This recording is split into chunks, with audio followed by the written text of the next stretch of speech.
ಈ ಪ್ರಯಾಗ್ರಾಜಕ್ಕೆ ಬರ್ತಕ್ಕಂತಹ ಒಂದು ಏನು ಅಂದಾಜೇನಿತ್ತಲ್ಲ 40 ಕೋಟಿ 45 ದಿನಗಳಲ್ಲಿ 45 ಕೋಟಿಯ ಒಂದು ಜನಸಂಖ್ಯೆಯನ್ನು ನಿರೀಕ್ಷೆಯನ್ನು ಮಾಡಲಾಗಿತ್ತು. ಆದರೆ ಈಗಾಗಲೇ ಒಂದು ತಿಂಗಳಲ್ಲಿ 50 ಕೋಟಿಗೂ ಕ್ರಾಸ್ ಅನ್ನ ಮಾಡಿದೆ. ಇಷ್ಟೆಲ್ಲ ಸಕಲ ಸಿದ್ಧತೆಗಳನ್ನ ಕೇಂದ್ರ ಸರ್ಕಾರ ಹಾಗೂ UP ರಾಜ್ಯ ಸರ್ಕಾರಗಳೆರಡೂ ಮಾಡಿಕೊಂಡಿದ್ದೆವು ಎಂದು ಈ ಮುಂಚೆ ಹೇಳಿದ್ದು. 40 ಕೋಟಿಗೂ ಅಧಿಕ ಜನಸಂಖ್ಯೆ ಈ ಒಂದು ಮಹಾಕುಂಭ ಮೇಳಕ್ಕೆ ಭೇಟಿ ಕೊಡ್ತಾರಂತ ಗೊತ್ತಿದ್ರೂ ಸಹ ಇನ್ನೂ ಕೂಡ ಒಂದಿಷ್ಟು ಉನ್ನತ ಮಟ್ಟದ ವ್ಯವಸ್ಥೆಯನ್ನ ಮಾಡಿಕೊಳ್ಳಬಹುದಾಗಿತ್ತು ಅನ್ನೋದು ನನ್ನ ಒಂದು ಅನಿಸಿಕೆ. ಕಾರಣ ಇಷ್ಟೇ ಸ್ನೇಹಿತರೆ, ಒಂದು ಅಂದಾಜಿನಂತೆ ದಿನಕ್ಕೆ 50 ಲಕ್ಷಕ್ಕೂ ಅಧಿಕ ಭಕ್ತಾದಿಗಳು ಅಲ್ಲಿಗೆ ಒಂದು ವಿಸಿಟ್ ಕೊಡ್ತಾ ಇದ್ದಾರೆ. ಹೀಗಾಗಿ ಕೆಲವೊಂದಿಷ್ಟು ಎಡವಟ್ಟುಗಳು ಆಗಿದಾವೆ. ಇಂತಹ ಕೆಲವೊಂದಿಷ್ಟು ಮಿಸ್ಟೇಕ್ಗಳಲ್ಲಿ ಪ್ರಮುಖವಾದವುಗಳನ್ನ ನಾನು ಇವತ್ತು ನಿಮ್ಮೊಂದಿಗೆ ಸ್ವಲ್ಪ ಚರ್ಚೆಯನ್ನ ಮಾಡುತ್ತಿದ್ದೇನೆ. ಹಾಯ್ ಹಲೋ ನಮಸ್ಕಾರ ಸ್ನೇಹಿತರೆ, welcome to the trend info Kannada YouTube channel.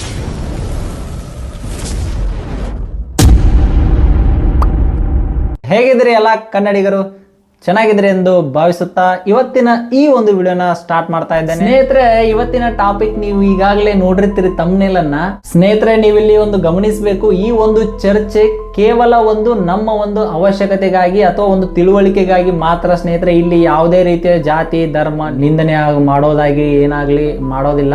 ಹಾಗೂ ಈ ಒಂದು ಚರ್ಚೆಯಲ್ಲಿ ಯಾವ ಸರ್ಕಾರವನ್ನು ನಾನು ಮೇಲು ಕೀಳು ಅಂತ ಯಾವ ಸರ್ಕಾರದ ಬಗ್ಗೆನೂ ಮಾತಾಡ್ತಾ ಇಲ್ಲ. ಜಸ್ಟ್ ಈ ಒಂದು ವಿಡಿಯೋದಲ್ಲಿ ರಿಯಾಲಿಟಿ ಬಗ್ಗೆ ನೀವು ನಾವೆಲ್ಲ ಸೇರಿ ಮಾತಾಡಬೇಕಂತ ಈ ಒಂದು ವಿಡಿಯೋನ ಮಾಡ್ತಾ ಇದ್ದೀನಿ ಅಷ್ಟೇ. ಸ್ನೇಹಿತರೆ, ಈ ವಿಡಿಯೋದಲ್ಲಿ ಮುಖ್ಯವಾಗಿ ನಾನು UP ರಾಜ್ಯ ಸರ್ಕಾರ ಅಂದ್ರೆ ಈ ಮಹಾಕುಂಭ ಮೇಳ ಏನ್ ನಡೆಯೋಕ್ಕಿಂತ ಮುಂಚೆ ಏನು ಸಕಲ ಸಿದ್ಧತೆಗಳನ್ನ ವ್ಯವಸ್ಥೆ ಮಾಡಿಕೊಂಡಿತ್ತು, ಅವು ಎಷ್ಟರ ಮಟ್ಟಿಗೆ ಕಾರ್ಯಗತವಾಗಿವೆ ಅನ್ನೋದನ್ನ ಈ ಒಂದು ಅಂಶಗಳ ಬಗ್ಗೆ ನಾನು ಡಿಸ್ಕಸ್ ಮಾಡ್ತಾ ಹೋಗ್ತೀನಿ. ಇದರಲ್ಲಿ ನೀವು ಭಾಗಿಯಾಗಿರ್ತೀರಿ. ಮೊಟ್ಟ ಮೊದಲನೇದಾಗಿ ಗಮನಿಸುವುದಾದ್ರೆ ಈ ಒಂದು ಹೆವಿ ಟ್ರಾಫಿಕ್ ಜಾಮ್.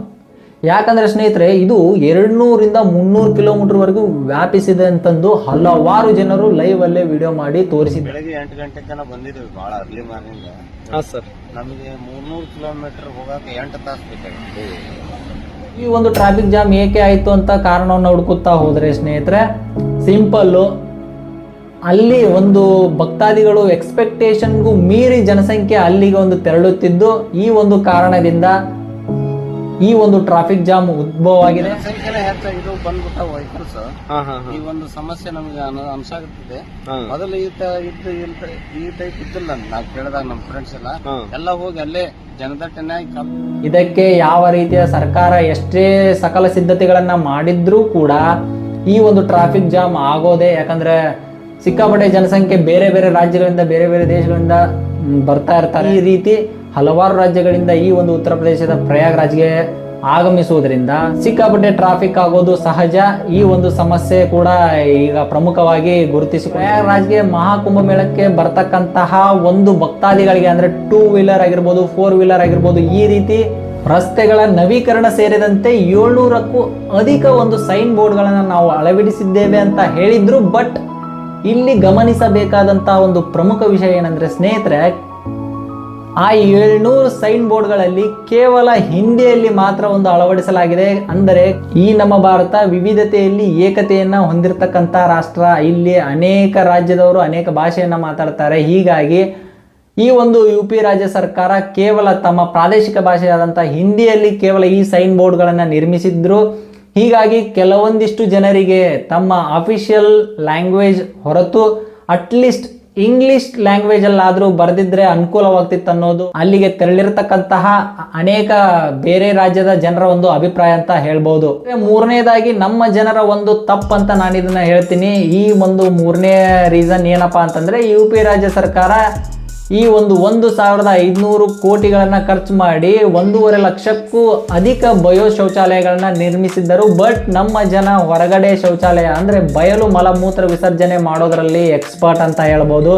ಸೊ ಹೀಗಾಗಿ ಈ ಒಂದು ಶೌಚಾಲಯಗಳನ್ನ ಸಮರ್ಪಕವಾಗಿ ಬಳಸಿಕೊಂಡಿಲ್ಲ. ಇದು ನಮ್ಮ ಮಿಸ್ಟೇಕ್ ಅಂತ ನಾನು ಹೇಳ್ತೀನಿ. ಜೊತೆಗೆ ಮುಖ್ಯವಾಗಿ ಬರೋದು ಈ ಒಂದು ಭದ್ರತೆ. ಇಲ್ಲಿ ಅಂದರೆ ಮಹಾಕುಂಭ ಮೇಳಕ್ಕೆ ಬರ್ತಕ್ಕಂತಹ ಭಕ್ತಾದಿಗಳ ಸಂಖ್ಯೆ 40 ಕೋಟಿ, ಅಂದರೆ ಡೈಲಿ 50 ಲಕ್ಷದಂತೆ ಬರ್ತಾ ಇದ್ದಾರೆ. ಇಲ್ಲಿ ಸಿದ್ಧತೆ ಹೇಗಿರ್ಬೇಕಂದ್ರೆ ಭದ್ರತೆಯ ವಿಚಾರದಲ್ಲಿ ಸಕಲ ಸಿದ್ಧತೆಗಳನ್ನು ತೆಗೆದುಕೊಂಡಿರಬೇಕು. ಈ ಮೊದಲು UP ರಾಜ್ಯ ಸರ್ಕಾರ ಹೇಳಿದಂತೆ ಈ ಒಂದು ಸಿದ್ಧತೆಗೆ ನಾವು 90,000ಕ್ಕೂ ಅಧಿಕ ಪೊಲೀಸರನ್ನ ನೇಮಿಸಿಕೊಂಡಿದ್ದೇವೆ ಅಂತ ಹೇಳಿದ್ರು. ಇದರಲ್ಲಿ 37,000 ಸಿವಿಲ್ ಪೊಲೀಸರು ಹಾಗೂ 45,000ಕ್ಕೂ ಅಧಿಕ ಅರೆ ಸೇನಾ ಒಂದು ಪೊಲೀಸ್ ಪಡೆಯನ್ನ ಇಲ್ಲಿ ನೇಮಿಸಿಕೊಂಡಿದ್ದೇವೆ ಅಂತ ಹೇಳಿದ್ರು. ಆದರೆ ಸ್ನೇಹಿತರೆ, ಇಲ್ಲಿ ಒಂದು ಗಮನಿಸಬೇಕಂತಹ ಒಂದು ವಿಷಯ ಏನಪ್ಪಾ ಅಂತಂದ್ರೆ, ಈ ಒಂದು ಪೊಲೀಸ್ ಪಡೆ ಏನಿದೆ ಅಲ್ಲ 90,000 ಅಥವಾ ಆನ್ ಆ್ಯನ್ ಅವರೇಜ್ 1,00,000 ಅಂತ ತಿಳ್ಕೊಳ್ಳಿ.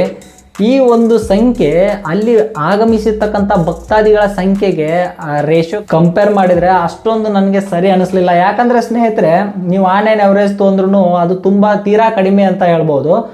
ಬಟ್ ಖುಷಿ ಪಡೋ ವಿಚಾರ ಏನಪ್ಪಾ ಅಂತಂದ್ರೆ, UP ರಾಜ್ಯ ಸರ್ಕಾರದಲ್ಲಿ ಏನು ಕೆಲಸ ಮಾಡ್ತಿರ್ತಕ್ಕಂಥ ಈ ಒಂದು ಪೊಲೀಸ್ ವ್ಯವಸ್ಥೆ ತುಂಬ ಕಟ್ಟುನಿಟ್ಟಾಗಿ ಚೆನ್ನಾಗಿ ಕೆಲಸವನ್ನು ಮಾಡಿದೆ ಅಂತ ನೆಟ್ಟಿಗರು ತುಂಬ ಪ್ರಶಂಸೆಯನ್ನ ವ್ಯಕ್ತಪಡಿಸಿಕೊಂಡಿದ್ದಾರೆ. ಹಾಗೂ ಯಾವುದೇ ರೀತಿಯ ಅಹಿತಕರ ಘಟನೆಗಳು ಈ ಒಂದು ಮಹಾಕುಂಭಮೇಳದಲ್ಲಿ ನಡೆದಿಲ್ಲ ಅಂತ ಹೇಳ್ಬೋದು.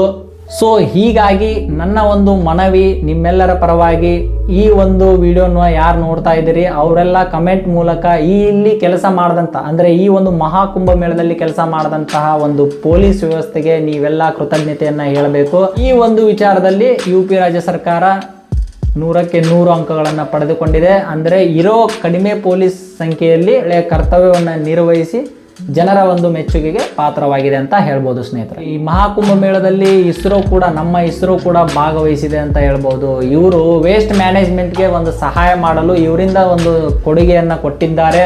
ಇದರ ಜೊತೆಗೆ ಬಾಬಾ ಅಟಾಮಿಕ್ ರಿಸರ್ಚ್ ಸೆಂಟರ್ದವರು ಕೂಡ ಈ ಒಂದು ವೇಸ್ಟ್ ಮ್ಯಾನೇಜ್ಮೆಂಟ್ಗೆ ಸಹಾಯ ಮಾಡಲು ಇಸ್ರೋದವ್ರ ಜೊತೆ ಕೈ ಜೋಡಿಸಿದ್ದಾರೆ. ಇನ್ನೂ ಒಂದು ವಿಷಯ ಸ್ನೇಹಿತರೆ, ಇದು ಎಕ್ಸ್ಟ್ರಾ ಒಂದು ವಿಷಯ ಅಂತ ನೀವು ತಿಳ್ಕೊಬೋದು. ಏನಪ್ಪಾ ಅಂತಂದ್ರೆ, ಇದು ಎಕ್ಸ್ಟ್ರಾ ವಿಷಯ ಸ್ವಲ್ಪ ವಿಶೇಷವಾಗಿದೆ. ಈ ಒಂದು ಮಹಾಕುಂಭ ಮೇಳದಲ್ಲಿ ಕೆಲವೊಂದಿಷ್ಟು ಜನ ಒಳ್ಳೆ ಬಿಸ್ನೆಸ್ ಅನ್ನ ಮಾಡ್ಕೊಂಡಿದ್ದಾರೆ. ಅಂದ್ರೆ ಅಲ್ಲಿ ಬಾಟಲ್ಗಳನ್ನು ಡಬಲ್ ರೇಟಿಂಗ್ ಮಾರಿ, ತ್ರಿಬಲ್ ರೇಟಿಂಗ್ ಮಾರಿ, ಬೈಕ್ ರೈಡು ಇಲ್ಲೇ 1 ಕಿಲೋಮೀಟ್ರಿಗೆ 500 ಬಿಲ್ಲನ್ನು ಇದನ್ನು ಮಾಡಿ ಚಾರ್ಜ್ ಮಾಡಿ ಒಳ್ಳೊಳ್ಳೆ ಬಿಸ್ನೆಸ್ ಆಗಿದೆ.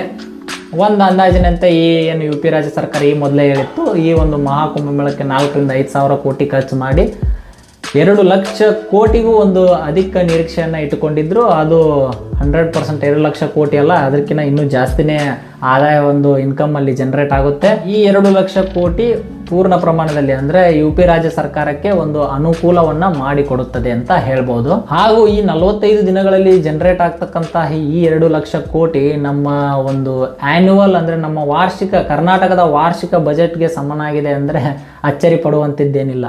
ಇನ್ನು ಅಪೋಸಿಟ್ ಪಾರ್ಟಿಯವರು ಈ ಒಂದು ಮಹಾಕುಂಭ ಮೇಳಕ್ಕೆ ಬರ್ತಕ್ಕಂಥ VIP-ಗಳಿಗೆ ಸ್ಪೆಷಲ್ ಒಂದು ಆತಿಥ್ಯವನ್ನು ಕೊಟ್ಟಿದ್ದಾರೆ. ಆದರೆ ಬಡವರಿಗೆ ಅಷ್ಟೊಂದು ಸರಿಯಾದ ವ್ಯವಸ್ಥೆನ ಮಾಡಿಲ್ಲ ಅಂತ ಟೀಕೆಯನ್ನ ಮಾಡ್ತಾ ಇದ್ದಾರೆ. SP ಸಂಸದೆ ಆದಂತಹ ಜಯಾ ಬಚ್ಚನ್ ರವರು ಒಂದು ಹೇಳಿಕೆಯನ್ನ ಕೊಟ್ಟಿದ್ದಾರೆ. ಅದು ಏನಪ್ಪಾ ಅಂತಂದ್ರೆ, ಈ ಕಾಲ್ ತುಳಿತದಿಂದ ಸತ್ತಂತ ದೇಹಗಳನ್ನ ನದಿ ನೀರಿಗೆ ಎಸೆಯಲಾಗಿ ಹೀಗಾಗಿ ಆ ನೀರು ಕಲುಷಿತಗೊಂಡಿದೆ ಅಂತ ಒಂದು ಟೀಕೆಯ ಒಂದು ಮಾತನ್ನ ಅವರು ಹೇಳಿದ್ದಾರೆ. ಅದೇನೇ ಇರಲಿ ಸ್ನೇಹಿತರೆ, ಐದರ್ ಪಾಸಿಟಿವ್ ಆರ್ ನೆಗೆಟಿವ್, ಈ ಒಂದು ಮಹಾಕುಂಭ ಮೇಳ 144 ವರ್ಷಗಳಿಗೊಮ್ಮೆ ಬಂದಿರೋದ್ರಿಂದ ಅಧಿಕ ಸಂಖ್ಯೆಯಲ್ಲಿ ಈ ಒಂದು ಪ್ರಯಾಗ್ರಾಜ್ಗೆ ನಮ್ಮ ಜನ ಭೇಟಿ ಕೊಡ್ತಾ ಇದ್ದಾರೆ.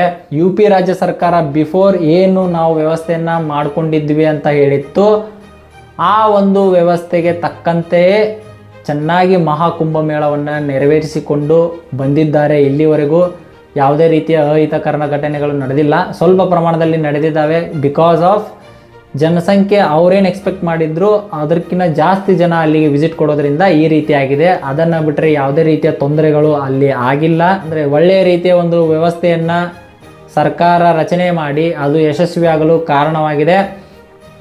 ಇನ್ನೂ ಯಾರೆಲ್ಲ ನೀವು ಪ್ರಯಾಗ್ರಾಜ್ಗೆ ವಿಸಿಟ್ ಕೊಟ್ಟಿಲ್ಲ, ಇನ್ನೂ ಯಾರಾದರೂ ಕೊಡಬೇಕಂತ ಅಂದ್ಕೊಂಡಿದ್ರೆ ಇನ್ನೂ 15 ದಿನ ಬಾಕಿ ಇದೆ ಸ್ನೇಹಿತರೆ.